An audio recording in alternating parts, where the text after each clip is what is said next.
Hey guys, it's Tommy. We're back here at the Lost Abbey again today talking about Devotion. As you can see from the label, Devotion's got this great art and the pictures of the hop fields. This is a dry hopped Belgian-inspired blonde ale. It's about 6.25% alcohol. What we've got in this beer is a really hop-forward beer, and by most of our Lost Abbey beers, we don't have this much hop presence. So again, this is a fairly straightforward beer, but the hops are front and center, and that's what's really important in this beer. We're also going to talk a little bit about the yeast. The yeast in this is the same house yeast that we use for our Lost and Found, as well as our Judgment Day. And in that regard, we get a little bit of a character that goes through those strings of beer. Again, 6 year-round beers, 3 of which share the same house yeast.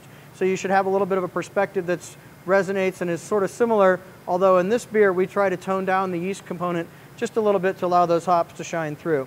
Again, it's a blonde beer, so we don't have a ton of caramel malt or color malts. We're going to get this very, very blonde, yellow straw-colored beer. It's going to have a dense head on it, and a part of that head comes from the dry hopping process, which allows us to really, really emphasize the hop character in the beer.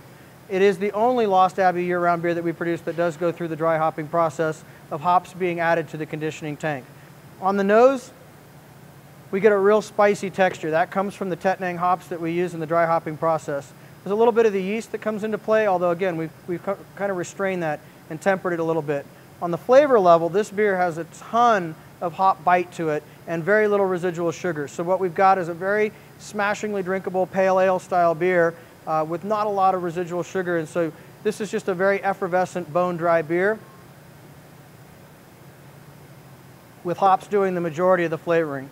Devotion, being such a hop forward beer, really does have a contrasting flavor. There's not a lot of things in hops that marry to food. So Devotion, as a food pairing beer goes, is really about the contrasting flavor. If you choose to leave it out of the pairings, so be it. Enjoy the beer on its own. Cheers.